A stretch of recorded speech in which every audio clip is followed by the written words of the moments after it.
লেখিকা কাজরি মজুমদারের আমি হব কলঙ্কিনী।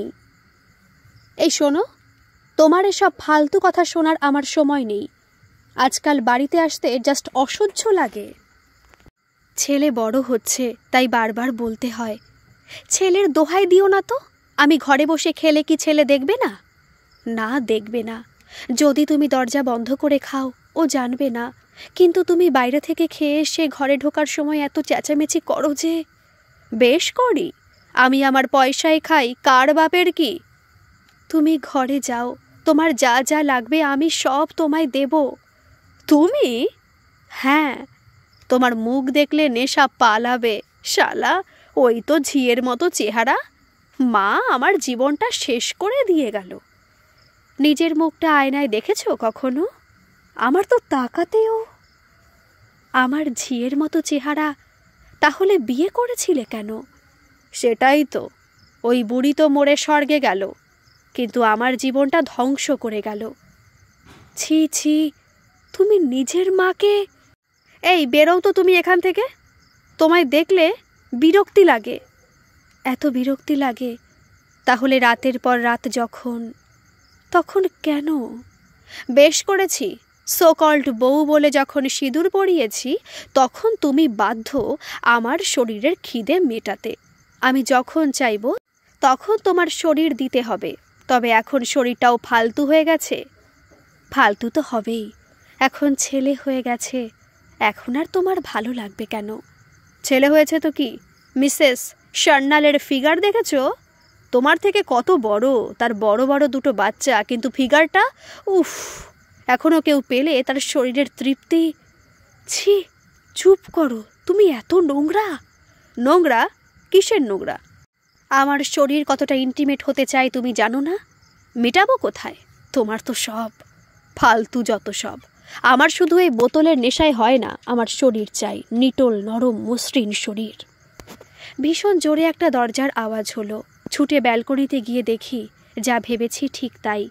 রূপা ঘর থেকে বাইরে বেরিয়ে বাগানে গিয়ে দাঁড়িয়ে আছে। জানি ও নিশ্চয়ই কাঁদছে। এই অশান্তি তো ওদের ঘরে প্রায় রোজই লেগে আছে। আমি জন ফার্নান্ডেজ। আমি রূপাদের উপরের ঘরে পেইং গেস্ট হিসেবে থাকি। প্রথম ওদের এই ঝগড়াঝাটি আমার অসহ্য লাগতো। তখন আমি বাড়ি পাল্টাবো বলে কয়েকটা বাড়িও দেখেছিলাম, কিন্তু সব বাড়িগুলোতেই কিছু না কিছু কমতি মনে হয়েছিল। এখন এসব অভ্যেস হয়ে গেছে। তবে জানি না রূপা এসব কেন সহ্য করে, কেন ডিভোর্স নেয় না, আর রূপার বড়ি বা কেন ডিভোর্স দেয় না। অনেক জোরে ঝগড়া হলে আমার ঘরে খুব হালকা করে সব শোনা যায়। খুব খারাপ লাগে। স্ত্রী হয়েও রূপাকে কত কিছুই না শুনতে হয়। 3 মাস পর। তুমি মেয়ে নিয়ে ঘরে এসেছো? বেশ করেছি, তোর কি, তুই সরে যা। ডার্লিং চলো, আমরা সারা রাত ফুর্তি করব, তোমাকে সারা রাত অনেক সুখ দেব। বেরিয়ে যাও তোমরা, আমি তোমায় ঘরে এসব করতে দেব না। তুই দিবি না, তোর ঘাড় দেবে। 1 মিনিট ডার্লিং। মেয়েটির কাঁধ থেকে হাত সরিয়ে, এখান থেকে সর। না, এই সর্বনাশ তুমি ঘরে। শালি, আমাকে আটকাতে এসেছে। চলো ডার্লিং, ভেতরে চলো। ভালো চাস তো এক্ষুনি বেরিয়ে যা, নয়তো শরীরের সুখ কাকে বলে তোর সামনেই আমরা করে দেখাবো। রোজ ঘর থেকে বেরিয়ে রূপা বাইরে এসে দাঁড়িয়ে থাকে, কখনো বসার বেদিটার ওপর বসে থাকে, কিন্তু আজ গেট খুলে চোখ মুছতে মুছতে বেরিয়ে গেল। আমিও আর চুপ করে দাঁড়িয়ে থাকতে পারলাম না। বুঝতেই পারছিলাম আজ রূপা একটা বড় অঘটন ঘটাতে চলেছে। রাত হয়ে গেছে, এদিকে কাছে রেল লাইন। আমার ভীষণ টেনশন হচ্ছিল। আমিও ঘরে তালা দিয়ে বেরোতে রূপা বেশ কিছুটা এগিয়ে গেছিল। আমি খুব বেশি দূরত্ব না রেখেই যাচ্ছিলাম, কিন্তু রূপার ওসব কোনো হুঁশ ছিল না। রাস্তার মোড়ে গিয়ে দাঁড়ালো রূপা, কিন্তু কি করতে চাইছে, কোথায় যাচ্ছে? বেশ কিছুক্ষণ পর একটা অটো আসছে ওকে দেখে মনে হলো ও অটোর জন্যই অপেক্ষা করছিল। দেখলাম অটো একদম ফাঁকা। ও ওঠার পর আমিও অটোতে উঠে বসলাম। ও আমার মুখের দিকে তাকালোও না। কি জানি ওর মনের মধ্যে কি চলছে, কি অদ্ভুত লাগছিল। আমি যেহেতু ওদের পেইং গেস্ট, তাই আমার 4 বেলার খাবার রূপাই নিজের হাতে বানিয়ে দিত। আগে তো যখন ছেলে ছিল তখন ছেলেকে দিয়েই বেশিরভাগ খাবার পাঠাতো, রূপার বরের এই সব বেলেল্লাপনার জন্য। কি জানি ওদের কোনো আত্মীয় ওদের ছেলেকে মিশনে ভর্তি করে দিয়েছেন। ছেলে মিশনে থাকার পর থেকে রূপার বরের এসব আরও বেড়ে গেছে। আর আজ তো সোজা মেয়ে নিয়ে ঘরে। হঠাৎ রূপা নেমে পড়ায় অটোওয়ালা টাকা চাইল, কিন্তু রূপা তো টাকা পয়সা নিয়ে বের হয়নি। আমি অটোওয়ালাকে ইশারা করে বললাম আমি দুজনের ভাড়া দিয়ে দিচ্ছি। রূপা যেন একটা ঘোরের মধ্যে ছিল, নেমেই হাঁটতে থাকলো। ও যাচ্ছেটা কোথায়? সে কি, ও তো ওই বাড়ির দিকে যাচ্ছে। রূপা বাড়ি যাচ্ছে? আমি ছুটে গেলাম, কিন্তু তার আগেই ও ঢুকে গেল। আমি ঢুকে কাউন্টারের ওখানেই দাঁড়িয়ে দেখলাম ও কোণার একটা ছোট টেবিলে গিয়ে বসল। ওয়েটারকে ডেকে কি যেন বলল। আমি ওর সামনে যেতে ভয় পেলাম। ওর তখন যা মানসিক অবস্থা, আমি বাধা দিলে ও যদি চেঁচামেচি করতে পারে, তখন আমায় গণধোলাই খেতে হবে। আমিও দূরের একটা টেবিলে বসলাম। দেখি কিছু মুহূর্ত পরেই রূপার টেবিলে ইংলিশ ড্রিঙ্কসের বোতল গ্লাস এলো। ওয়েটার সার্ভ করে দিচ্ছে। রূপা কি এসব আগে কখনো খেয়েছে? এত দামি ড্রিঙ্কস অর্ডার করেছে, অথচ ওর কাছে টাকা নেই। ভাগ্যিস আমার কাছে কার্ডটা ছিল। আমিও 2 পেগ খাবো বলে অর্ডার দিলাম।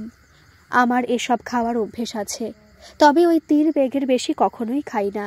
আর বেশি খেলে আমার সহ্য হয় না আবার।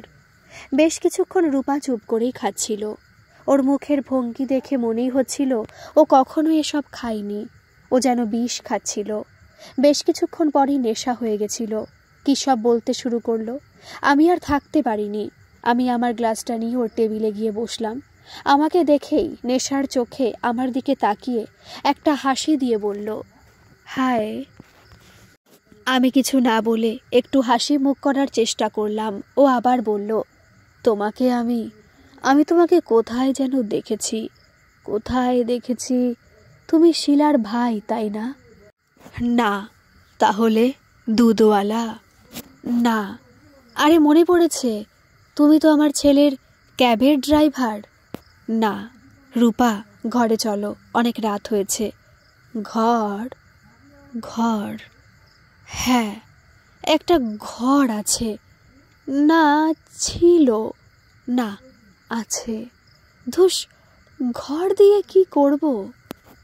বললাম, ঘরে চলো, ঘরে গিয়ে বসে খাবে। ঘর? ঘর তো আমার নেই। তুমি তোমার ঘরে নিয়ে যাবে আমাকে? হ্যাঁ, নিয়ে যাব। ঘরে গিয়ে বলবে না তো গেট আউট? রূপার চিৎকারে অনেকে আমাদের দিকে ঘাড় ঘুরিয়ে তাকালো। বললাম, না, বলবো না। ভালোবাসবে আমাকে? বাসবো। তুমি একটু চুপ করো, আমরা আগে ঘরে যাই, তারপর গিয়ে অনেক গল্প করব। ওয়েটারকে ইশারা করে ডাকলাম। কার্ড দেওয়ার সময় অটোর কথা জিজ্ঞাসা করলাম। আসলে এর আগে এখানে আমি 2 বার এসেছি। আমি জানতাম যাদের ঘরে ফেরার অবস্থা থাকে না, এদের কাছে তাদের 2-3টে অটোওয়ালার নাম্বার থাকে। খুব বেশি রাতে এরা ফোন করলে ওরা এসে যায়, তাতে এদেরও কমিশন থাকে। ওরা অটো ডেকে দিল। রূপার হাঁটার ক্ষমতা ছিল না। আমি কোনো মতে ধরে ধরে ওকে অটোতে তুলে আমি ওকে ধরে বসলাম। তখন মাঝরাত। রূপার অবস্থা দেখে আমার তখন মাথাতেই নেই যে পাড়ার লোক কিংবা ওর বর দেখলে কি হবে। অটোতে রূপা বিড়বিড় করে এটা ওটা বলেই যাচ্ছিল। বাড়ির সামনে অটো থেকে নেমে ওদের ঘরের কলিং বেল 2-3 বার বাজালাম। বুঝলাম কেউ বেলের সুইচটা ভেতর থেকে বন্ধ করে দিয়েছে। আমি রূপাকে আর ধরে রাখতে পারছিলাম না। অতি কষ্টে দোতলায় আমার ঘরে নিয়ে এসে দরজা খুলে ঢুকলাম। ওকে বিছানার কাছে নিয়ে গিয়ে বসিয়ে দিলাম। আমি দরজা বন্ধ করব বলে উঠতেই যাচ্ছিলাম। রূপা আমার জামাটা টেনে ধরল। আমি ওর হাতটা ছাড়াতে ছাড়াতে বললাম, 1 মিনিট, আমি এক্ষুনি দরজাটা বন্ধ করে আসছি। দরজা বন্ধ করে এসে দেখি রূপা ওইভাবেই পা ঝুলিয়ে শুয়ে পড়েছে। কিছুক্ষণ আমি তাকিয়ে দেখলাম যে ওকে আমি খাটে ঠিক কিভাবে শোয়াবো। আস্তে করে ডাকলাম। ও কোনো মতে চোখ খুলে আমাকে দেখে আবার উঠে বসার চেষ্টা করে। আমাকে ইশারা করে ডাকলো। আমি কাছে যাওয়াতে আমার গলায় 2টো হাত দিতে গিয়ে দিতেই পারছিল না। বলল, আমাকে একটু ভালোবাসবে? একটু? শুয়ে পড়ো, কাল কথা হবে। ও উঠে দাঁড়াতে চেষ্টা করছিল। আমি ভাবলাম ও বোধহয় ওর নিজের ঘরে যেতে চাইছে। আমি ওকে দাঁড় করিয়ে ধরতে চেষ্টা করতে ও টলতে টলতে আমার বুকে এসে পড়ল। আমার সারা শরীরে শিহরণ হতে লাগলো। মনে হচ্ছিল ওকে খুব আদর করি, কিন্তু তবু ওকে আমার বুকের থেকে একটু আলগা করে ধরে বললাম, শুয়ে পড়ো রূপা। তুমিও চাও না, তাই না? কি চাই না? আমার হাত দুটো নিজের কোমরে দিয়ে আমিও পারবো তোমায় সুখ দিতে। এসব কি বলছো রূপা? আমায় কি ভালোবাসা যায় না? যায় তো। আমি বুঝতে পারছিলাম আমি নিজেকে আর ধরে রাখতে পারছিলাম না। তোমায় অনেক ভালোবাসা যায়। সকাল 7:30। রূপা গতকালের সমস্তটা আমার মুখে শুনে খাটের ওপর বসেছিল। আমিও বসেছিলাম খাটের অন্য কোণে। জানতাম রূপার সব মনে পড়লে ওর আফসোস হবে। আমি রূপাকে বললাম, প্রায় 2 বছর হতে চলেছে আমি তোমাদের বাড়িতে আছি। খাবার দাবার সময় তোমার সাথে আমার রোজই টুকটাক কথা হয়, কিন্তু তা শুধুই ভাড়াটে আর বাড়িওয়ালির মতো। তাই কখনো জিজ্ঞেস করতে পারিনি তোমার বর এরকম, তাও তুমি ডিভোর্স নাও না কেন? ছেলের জন্য। কিন্তু ডিভোর্স নিলেও তো তুমি ছেলেকে মানুষ করতে পারতে।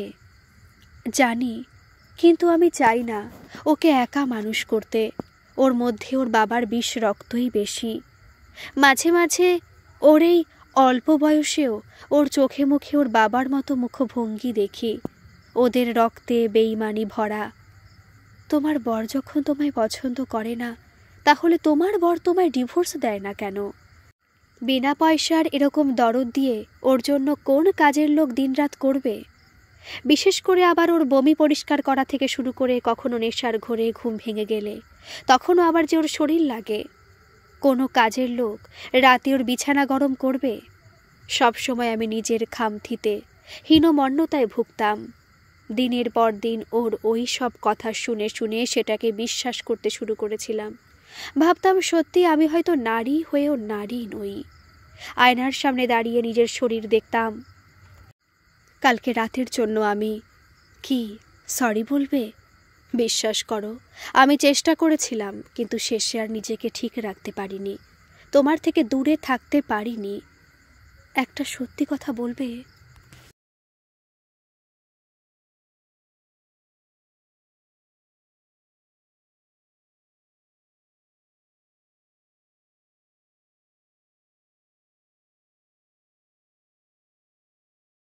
বলো, কাল আমি কি তোমায় সত্যি?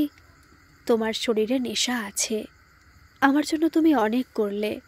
তোমায় আমার জন্য শেষ একটা কাজ করতে হবে। কি করতে হবে বলো? আসলে খুব ইচ্ছে করছে জানো, তোমাকে সাথে নিয়ে গিয়ে বরকে বলি যে এই সেই পুরুষ যে তোমার বউয়ের শরীরে তৃপ্ত, কিন্তু তোমাকে কোনো রকম বিপদে ফেলতে চাই না। তবে আমি নিচে চলে গেলে আমি তোমাকে পরে একটা মিস কল দেব। তারপর তুমি আমায় ফোন করবে। আমি স্পিকার অন করে তোমায় যা যা বলবো তুমি তার ঠিক ঠিক উত্তর দেবে। জানবে পুরোটা আমি ওকে শোনাবো। এসব করে কি হবে? তোমার এই সব উত্তর আমি তখনই দেব। ঠিক আছে, আমি আসি। আমার কিন্তু টেনশন হচ্ছে। কি জানি তুমি কি করতে চলেছ। রূপা নিচে এসে দরজার বেল বাজিয়ে বোঝে ভেতর থেকে ঘরের কলিং বেলের সুইচ বন্ধ। পেছন দিকে রান্নাঘরের জানলার দিকে গিয়ে জানলার পাট খুলে লুকিয়ে রাখা চাবিটা নিয়ে দরজা খোলে। এই চাবির কথা রূপা আর রূপার বর শুধু জানত। রূপা প্রথমে ঘরে ঢুকে ফ্রেশ হয়ে তার মুম্বাইয়ের ফুল দিদিকে ফোন করে। দিদিকে জানায় তার জন্য যেন 2 দিনের মধ্যে সব ব্যবস্থা করে। রূপা তার বন্ধুর বরকে দিয়ে ফ্লাইটে টিকিট করিয়ে নেবে। তারপর সে দিদির সাথে একেবারের মতো সেখানেই বসবাস করবে। রূপার আওয়াজে ওর বর আর সেই মেয়েটা ধর্মড়িয়ে উঠে পড়ে। রূপা উপরের জনকে মিস কল দেয়। তখন রূপার বর সিগারেটটা ধরাতে ধরাতে সোফায় এসে বসে আর মেয়েটা চলে যাবে বলে রেডি হচ্ছিল। জনের ফোন এলে রূপা ব্যাগ প্যাকিং করতে করতে ফোনটার স্পিকার অন করে। রূপা বলে, কি হয়েছে, ফোন করলে কেন? মিস করছো? হ্যাঁ।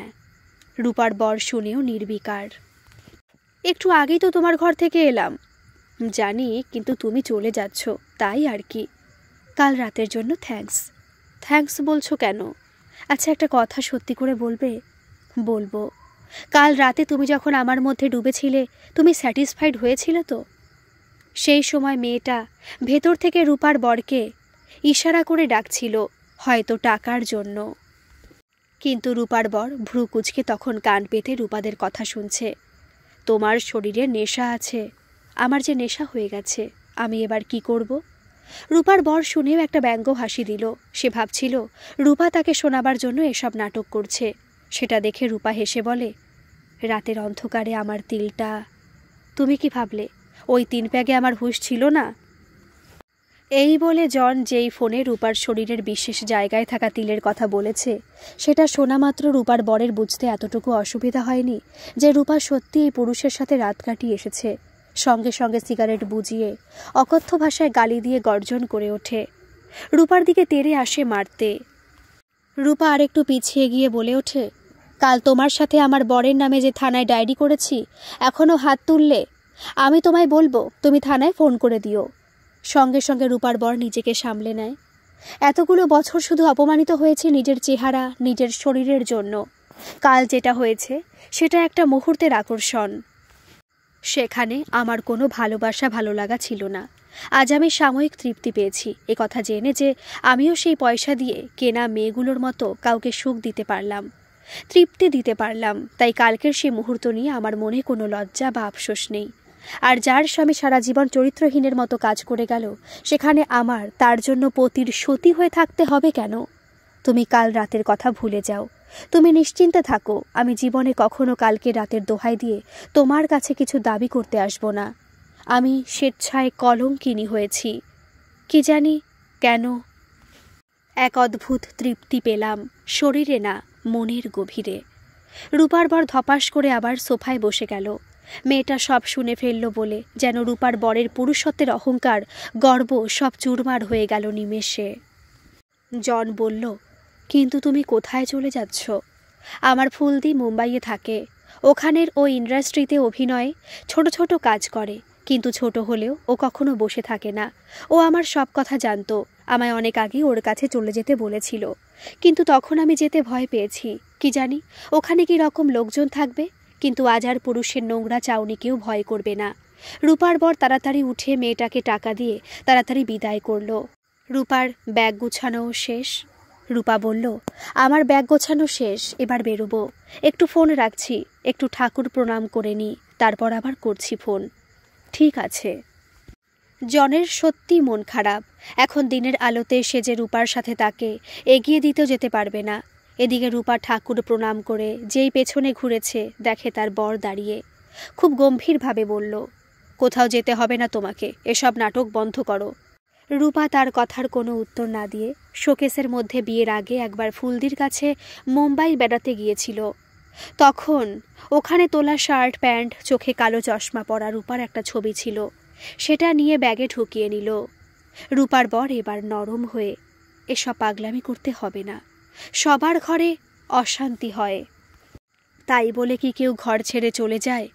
রূপা বাঁ হাতে ঘড়িটা পড়তে পড়তে রূপার বর বলে উঠল, আরে এবারটা দেখো, আমি আর কোনো মেয়ের দিকে তাকাবও না, লাস্ট চান্স দিয়ে দেখো।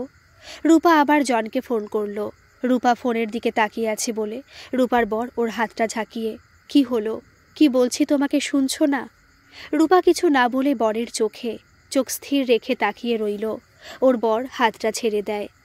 জন ফোন ধরলে, এবার বেরোচ্ছি।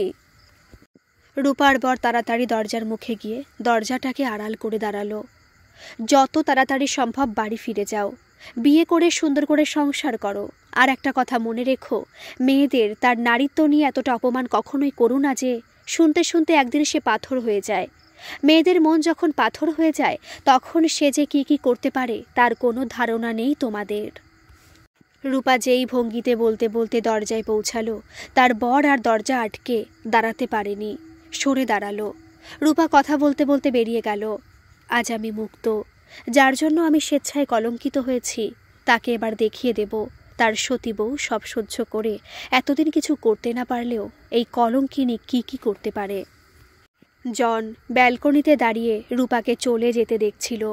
রূপার অহংকারী, দাম্ভিক, চরিত্রহীন বর দরজায় দাঁড়িয়েছিল এক নিঃস্বের মতো।